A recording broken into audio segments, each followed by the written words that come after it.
Welcome back, ladies and gentlemen, to a brand new box office breakdown show. Here on Max Talks Movies, today we're going to break down the box office weekend of November 12th to November 14th.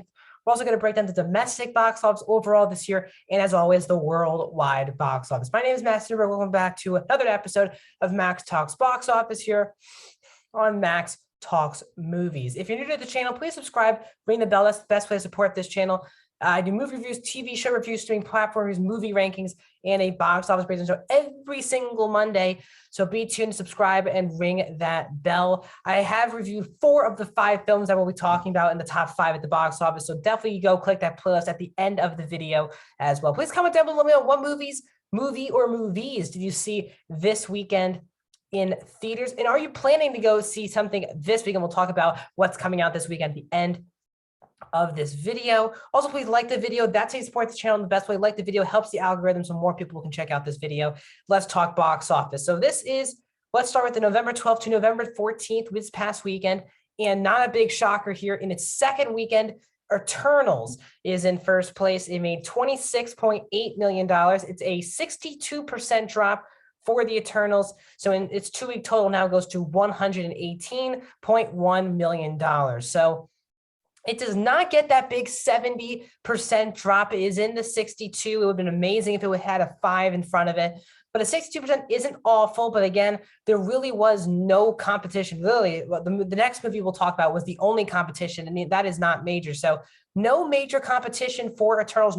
Everyone really thought this would be the biggest movie of the year. So no one was coming after this movie its second weekend. But 26.5, it's over $100 million. So that makes all the MCU movies this year be in the $100 million club, and one is already in the $200 million club. That will be the next goal for Eternals.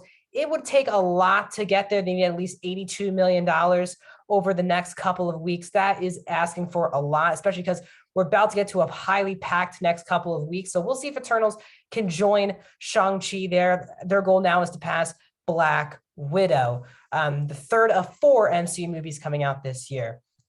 As I said, the only competition that came out this weekend, the only new movie of the weekend, was Clifford the Big Red Dog. In its opening weekend, it made $16.6 million. Now, this film was released on Wednesday. It was released on Wednesday, both in theaters and on Paramount Plus with no extra cost.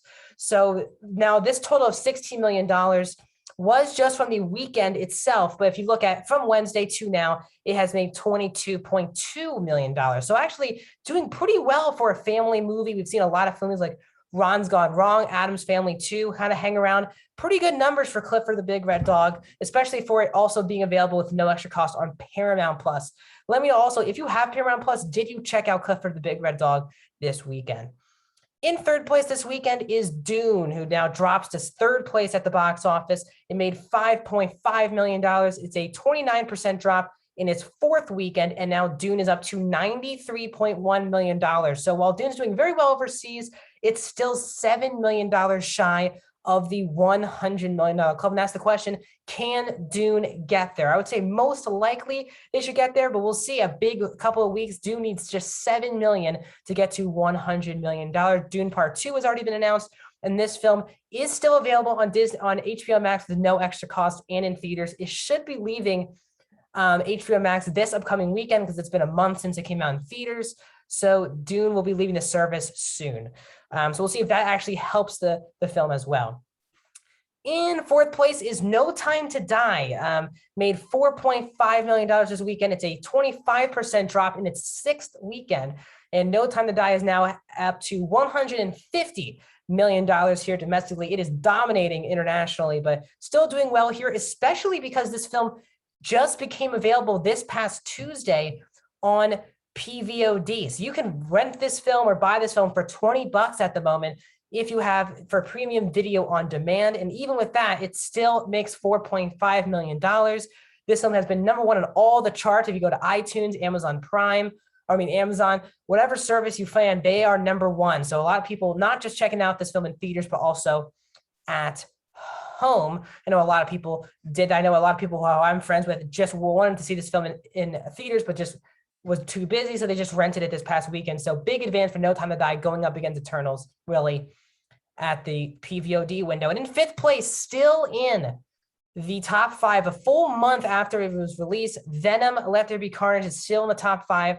It made $3.9 million, which is a 12% drop.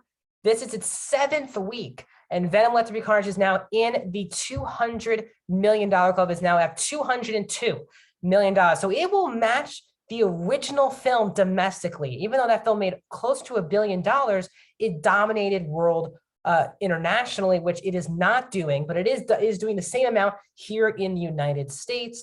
Again, films like Dune, No Time to Die, and Venom in that big packed October month are still in the top 5. Halloween Kills is the other one that came out in October, and that has completely fallen out. It's not even in the top 10 this weekend at number 11. So those 3 films, we'll see if Venom: Let There Be Carnage, more likely Venom and No Time to Die could be their way. It could be out of the top 5 when I talk to you next week. And I'll explain why at the end of this video. When you look at domestically at the moment, we're going to leave Venom up here because they made $200 million.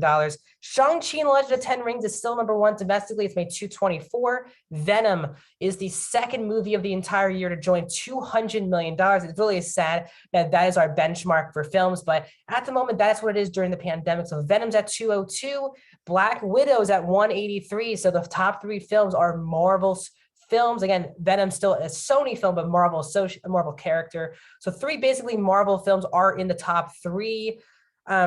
Black Widow's at number 3 is at 183. F9's at 173. A Quiet Place Part 2 is at 160. No Time to Die is at 150. So if it wants to join the top 5, it needs $10 million still to pass A Quiet Place Part 2. Free Guys at number 7 with 121. Eternals, after its second weekend, is now, as I just mentioned earlier, in the $100 million club. Eternals, I'll put back Eternals on here. Eternals joins the $100 million club with 118. It's at number 8. Jungle Cruise is at number 9 with 116, and Godzilla vs. Kong is at 100. So now we have 10 movies now that are over $100 million domestically. We're almost done this year, and we're going to have to redo this chart in about a month, in about 2 months. So it'll be a big 2022. I'm very fascinated to see what that looks like. But right now, Shang-Chi is still number 1 domestically here in the United States. And as I mentioned earlier, Dune is at number 11 with 93 million. It's $7 million short to join the $100 million club. And when you work at the worldwide box office, F9 is still number 3 at 721. Now you're looking at the biggest benchmark for United States film worldwide is 721. Worldwide is both international box office combining with the domestic. No Time to Die is still not number 5. It is at $674 million. So it is almost there. It's at $26 more million to go for it to join the $700 million club. Godzilla vs. Kong is number 6 with 467. Venom: Let There Be Carnage is at $430 million. It won't be near what the first film did, but still doing well due to the pandemic. Shang-Chi, that was at only number 8 with 418. Black Widow's at 376, and Dune is in the top 10 worldwide with $352 million. So this upcoming weekend, 2 movies are coming out. The biggest one is Ghostbusters Afterlife. I'll have a review for you guys on Thursday about that film. That will be a pretty big release, a theaters exclusive film. So that a lot of big hype for this movie. All the critics really all like the movie. So I'm very excited to check it out. And also King Richard will be releasing both in theaters and with no extra cost on HBO Max. We're kind of on the last 2 months here of Warner Brothers day and date releases. Really King Richard coming out very soon. And Matrix is basically it for the rest of the year for Warner Brothers. So enjoy it.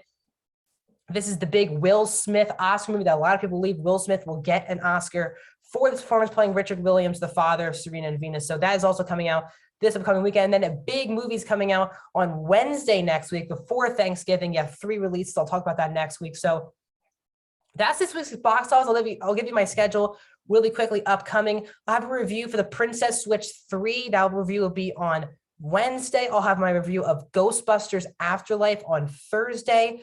And then I don't know when the next couple of videos. I know there's Tick Tick Boom is coming out on Friday. King Richard is coming out on Friday. And another Netflix, Tick Tick Boom and King Richard are both coming out on Friday. And I want to get you, reviews on those 2 films. I am traveling on Friday from Philadelphia to Los Angeles for the whole week for Thanksgiving break. So I'll still be doing videos in Los Angeles, especially my box office breakdown show. I should also have a review of one of the major releases coming out during Thanksgiving. So the videos will not stop coming in here on the channel. But I will be in Los Angeles, so no videos will be released more likely on Friday. Probably that next following week, I'll have my reviews of Tick, Tick, Boom and King Richard. I just have to plan out when I'm going to see those films back in LA. So 2 more reviews here in Philadelphia before I go back to LA for a week. Then I'll be back on my usual schedule here in Philadelphia. So that's my thoughts on the box office. Please like the video, subscribe, comment down below. What movies have you seen in the theaters this weekend? If you want to see my other box office videos, I've been doing that way back to the beginning of the year. So I want to see how we've progressed. You can click that playlist right there. You can see my 93, I've seen 93 movies this year. Click that review playlist right above. Click that video that is the most recent upload, and I'll see you guys soon.